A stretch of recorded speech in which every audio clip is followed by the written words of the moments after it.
Hi viewers, today మనం మే 30, 2025 సంబంధించి current affair discuss చేయబోతున్నాం. దాంట్లో ఫస్ట్ వచ్చేసి మనకి తెలంగాణ ప్రభుత్వం అందించే గద్దర్ ఫిల్మ్ అవార్డ్స్ వీటిని జ్యూరీ ప్రకటించడం జరిగింది. వీటిలో ఉత్తమ నటుడిగా అల్లు అర్జున్ గారు ఎంపికయ్యారు, ఉత్తమ నటిగా నివేదిత థామస్, ఉత్తమ దర్శకుడు నాగ్ అశ్విన్ గారు, ఉత్తమ చిత్రం కల్కి. అయితే వీటిని జూన్ 14న ప్రదానం చేయనున్నారు. దీనికి సంబంధించి మనకి Telangana film development corporation chairman Gaddar Dil Raju గారితో కలిసి మనకి గద్దర్ జ్యూరీ చైర్పర్సన్ నటి జయసుధ గారు ఈ అవార్డు వివరాలను ప్రకటించారు. సో మనం డీటెయిల్గా చూస్తే ఈ అవార్డ్స్ వచ్చేసి ఉత్తమ చిత్రం కల్కి 2898 AD, సో ఉత్తమ రెండవ చిత్రం పొట్టేల్, ఉత్తమ మూడవ చిత్రం లక్కీ భాస్కర్, అలాగే ఉత్తమ బాల చిత్రం 35 చిన్న కథ కాదు. నెక్స్ట్ చూసుకుంటే చారిత్ర వారసత్వ కేటగిరీలో ఉత్తమ చిత్రం రజాకార్, ఉత్తమ దర్శకుడు నటి గురించి మనం ఆల్రెడీ డిస్కస్ చేయడం జరిగింది. సో దీనికి సంబంధించి ఇక్కడ మనకి మెన్షన్ చేస్తారు. సో ఉత్తమ సంగీత దర్శకుడు భీమ్ సిసో రిలీజ్. సో నెక్స్ట్ చూసుకుంటే మనకి ఈ తెలుగు సినిమాపై ఉత్తమ పుస్తకంకు సంబంధించి కూడా అవార్డు ఇవ్వడం జరిగింది. ఇది వచ్చేసి మన సినిమా ఫస్ట్ రీల్. ఇది మన తెలుగు సినిమాపై ఉత్తమ పుస్తకం. దీన్ని రెంటాల జయదేవ గారు దీన్ని రచించడం జరిగింది. నెక్స్ట్ చూసుకుంటే మనకు కేంద్ర డిప్యూటీ ఎన్నికల కమిషనర్గా నెల్లూరి వాసి భానుప్రకాష్ గారు నియమితులయ్యారు. సో కేంద్ర డిప్యూటీ ఎలక్షన్ కమిషనర్గా ఈయన నియమితులయ్యారు. ఈయన 5 years ఈ పదవిలో ఉంటారు. ఈయన నెల్లూరుకు చెందినవారు. నెక్స్ట్ చూసుకుంటే మనకి 2024-25 ఆర్థిక సంవత్సరంలో ఆర్బీఐ బ్యాలెన్స్ షీట్ వచ్చేసి మనకి 76.25 లక్షల కోట్లకు చేరుకుంది. ఓకే, 76.25 లక్షల కోట్లకు చేరుకుంది. ఇది లాస్ట్ ఇయర్తో పోలిస్తే 8.2% అధికం. మనకు విదేశిక లావాదేవీలు అంటే ఫారెక్స్ రిజర్వ్స్, విదేశీ మారక లావాదేవీల లాభాలు 33% పెరగడం వల్ల బ్యాలెన్స్ షీట్ పెరిగినట్టు ఇక్కడ పేర్కొన్నారు. అయితే మనకి ఈ 24-25 ఆర్థిక సంవత్సరం ఆర్బీఐ ఆదాయం వచ్చేసి 22.77% వృద్ధి చెందగా, వ్యయాలు అంటే ఎక్స్పెండిచర్ వచ్చేసి 7.76% వృద్ధి చెందాయి. మొత్తంగా చూసుకుంటే మనకి 2.68 lakh crore అన్ని కోట్లు ఇక్కడ మనకి మిగులు నమోదైంది. సో ఇంత అమౌంట్ని మనం ఆర్బీఐ గవర్నమెంట్కి ఇస్తుందన్నమాట. ఈ మిగులుని నిధులను ఇస్తుందన్నమాట. అలాగే మనకి మన ఆర్థిక వ్యవస్థలో 500 నోట్లదే 86% వాటా 500 నోట్స్ ఉంది. మొత్తం చలామణిలో ఉన్న కరెన్సీలో 86% 500 నోట్స్దే ఉంది. మొత్తం బంగారం చూసుకుంటే మనకు 4.32 లక్షల కోట్ల విలువ గల బంగారం మన దేశంలో ఉంది. మన దేశంలో ఆర్బీఐ వద్ద ఉందన్నమాట. ఓకే, నెక్స్ట్ చూసుకుంటే మనకి మణిపూర్లో భారతీయ రైల్వే ఘనత, ప్రపంచంలో ఎత్తైన వంతెన పూర్తి.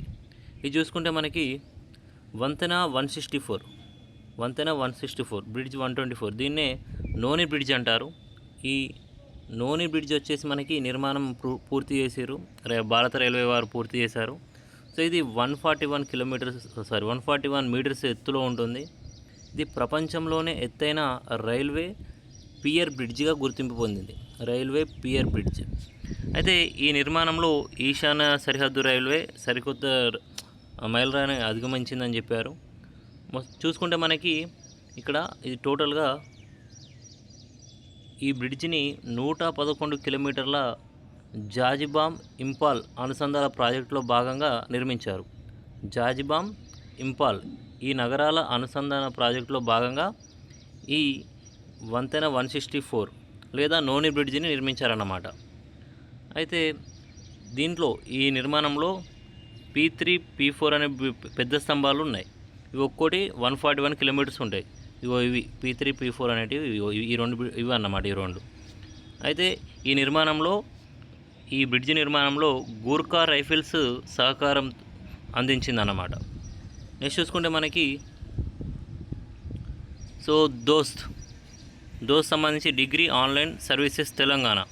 సో దీంట్లో మొదటి విడతలో 60,000 మందికి డిగ్రీ సీట్స్ వచ్చాయి. సో దాంట్లో మొత్తం సీట్లలో 68% విద్యార్థినులకే దక్కాయి సీట్లు, ఈ డిగ్రీ సంబంధించిన సీట్లు.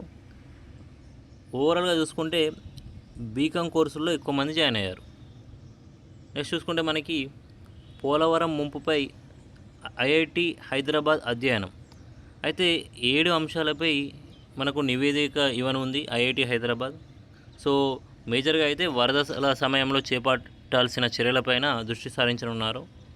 అయితే ఈ మనకు నది ప్రవాహం తీరు, ఆ నది ప్రవాహం పోలవరం వల్ల మన తెలంగాణ ప్రాంతంలో ఎంత ప్రాంతం నది ప్రవాహం ముంపుకు గురవుతుంది, సో ఇలాంటి అంశాలపైన అధ్యయనం చేస్తారన్నమాట. నెక్స్ట్ చూసుకుంటే ఎన్డీఏ శిక్షణలో ముగించుకున్న తొలి మహిళా బ్యాచ్. సో మొత్తం సైనిక చరిత్రలో తొలిసారిగా 17 మంది మహిళలు నేషనల్ డిఫెన్స్ అకాడమీలో శిక్షణ ముగించి పట్టా అందుకున్నారు. ఢిల్లీలోని జవహర్లాల్ యూనివర్సిటీ ప్రాంగణంలో గురువారం జరిగిన ఎన్డీఏ 148 స్నాతకోత్సవంలో దినోత్సవం దీనికి వేదికైంది. సో ఎన్డీఏలో ఇదివరకు ఉమెన్స్ లేరు, ఫస్ట్ టైం నేషనల్ డిఫెన్స్ అకాడమీలో ఉమెన్స్ శిక్షణ పొందారు. ఓకేనా, 17 మెంబర్స్ శిక్షణ పొందారు. నెక్స్ట్ చూసుకుంటే అస్తమించిన సాహిత్య శిఖరం. ఆఫ్రికన్ సాహిత్య సీమను ఏలిన గూగి వా థియాంగో ఈయన వచ్చేసి కెన్యా దేశం సంబంధించిన అతను. ఈయన చనిపోయారు. ఈయన చాలా రచన చేశారు. మేజర్గా వచ్చేసి కెన్యాలో సామాజిక న్యాయం, అధికార దుర్వినియోగం పైన ఈ గూగి గారు ధైర్యంగా పదునైన రచనస్త్రాలు సంధించారంట. సో గూగి వా థియాంగో.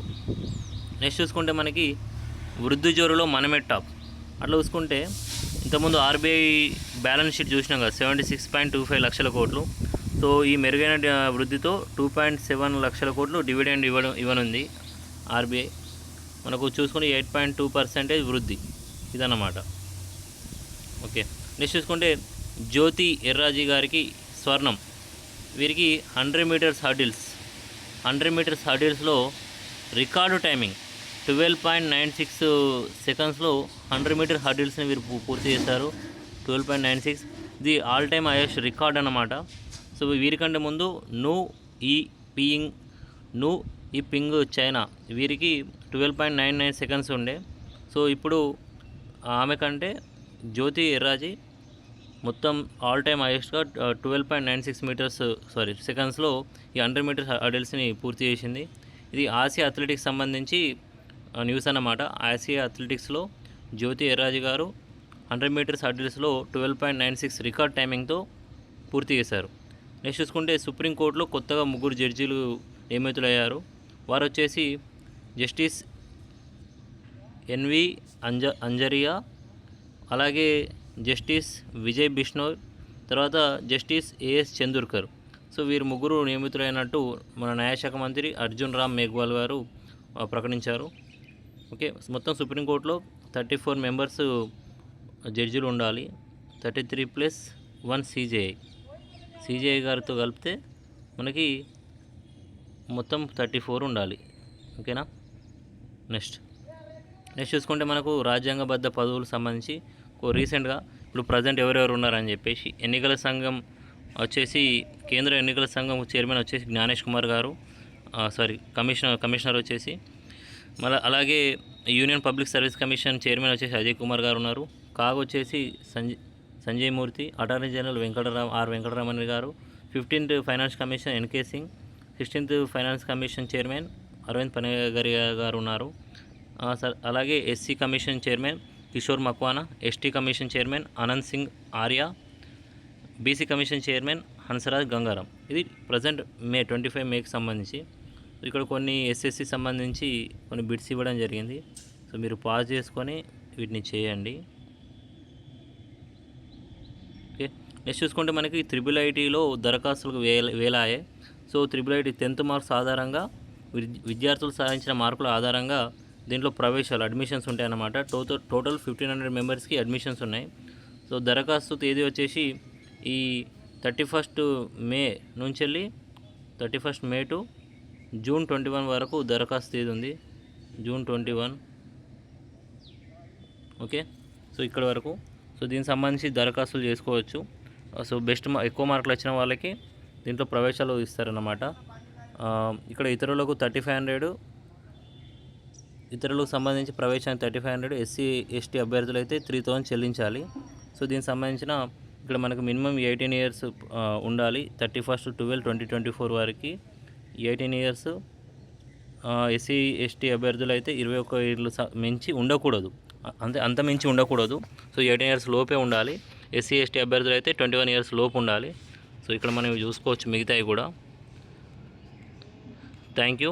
నా ఎక్స్ప్లెనేషన్ నచ్చినట్టయితే లైక్ చేయగలరు, సబ్స్క్రైబ్ చేసుకోగలరు.